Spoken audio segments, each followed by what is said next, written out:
To explain a little bit about our festival today, the philosophical significance is also very, very enchanting.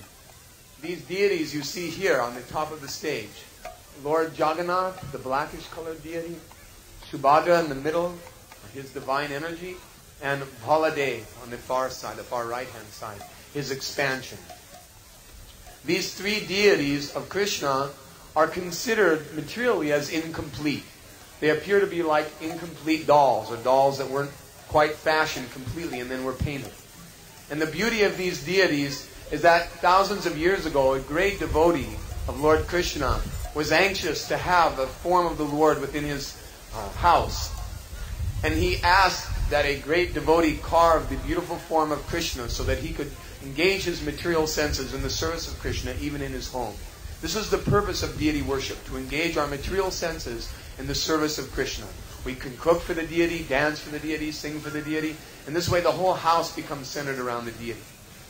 So this devotee asked a great demigod from another planet to carve the form of Krishna so beautifully that it would enchant his mind.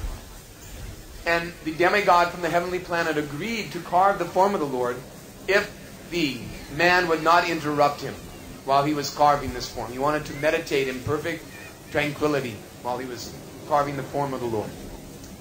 But the king was so anxious to see the deity that was being carved, he broke down the door, and the demigod immediately disappeared and left the deities apparently in an unfinished state.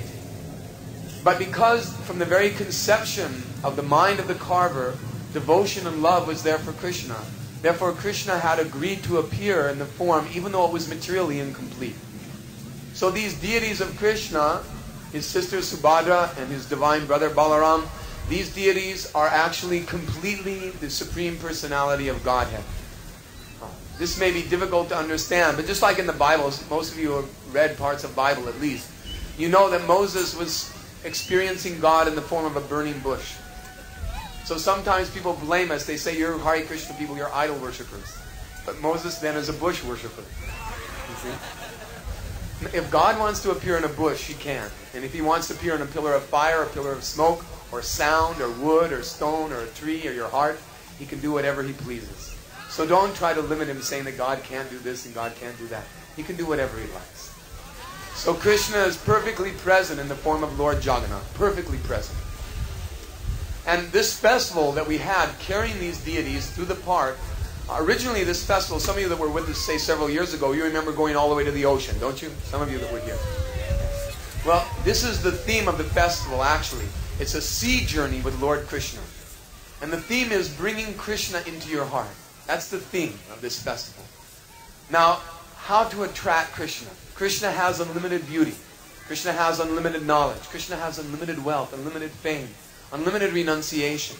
So how to attract someone to have all these opulences? You see? How to attract him is by love.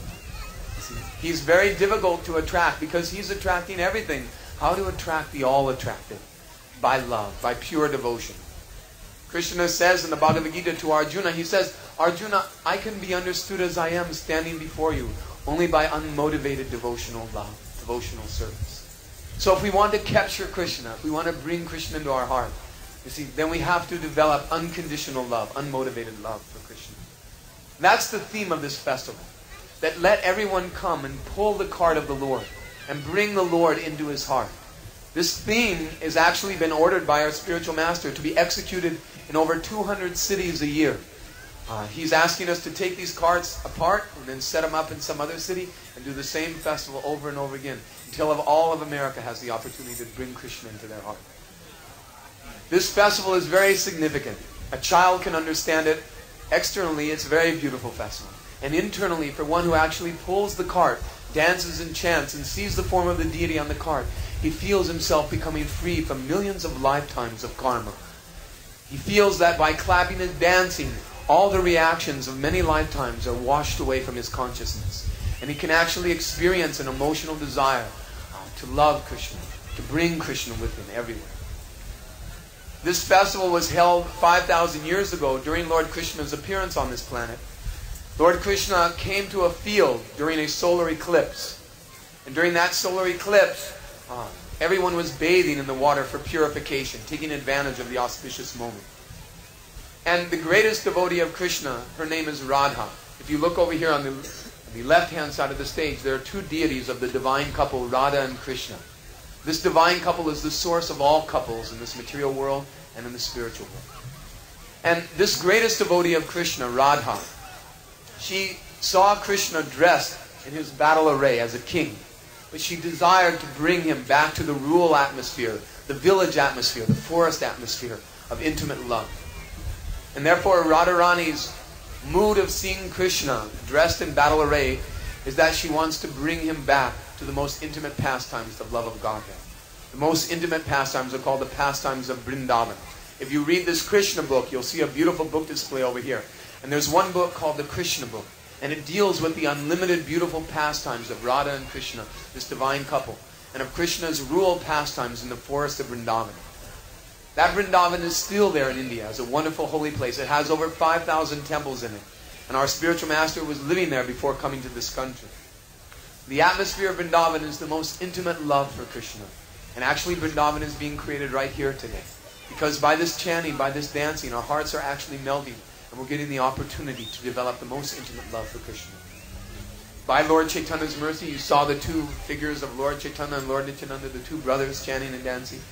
They began this chanting and dancing 500 years ago, and it's been spreading and predicted to spread all over this universe. Not just this planet, all over this universe. This wave of love for Krishna is actually flowing on. So we're pioneers of Lord Chaitanya's prophecy. Everyone here is actually becoming part of his prophecy. That in every town, in every village, on every street corner, people would gather together, singing and dancing and solving all the problems of life. So go on like this, singing, dancing together. Whenever you get together in each other's homes, instead of simply gratifying each other's senses, why not sit down together or dance together and meditate on the Absolute? Just imagine if every time we went into a house, our friends gathered together with us and sung the glories of the Absolute. How wonderful our consciousness would become, and how many of the problems of our consciousness in the world would be solved.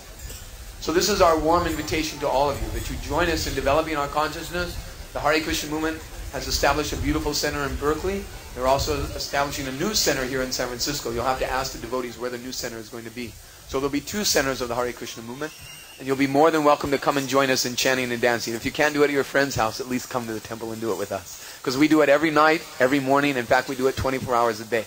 So you're welcome to come to any of our communities and join us in this blissful process. Again, for those of you that are actually interested in experiencing what a monk's life is like, there are several of the older disciples of the Krishna consciousness movement in these buses, and you're welcome to talk to them and ask some questions about what it means to become a monk for a while. Hare Krishna. We'll begin chanting some beautiful songs. Go ahead.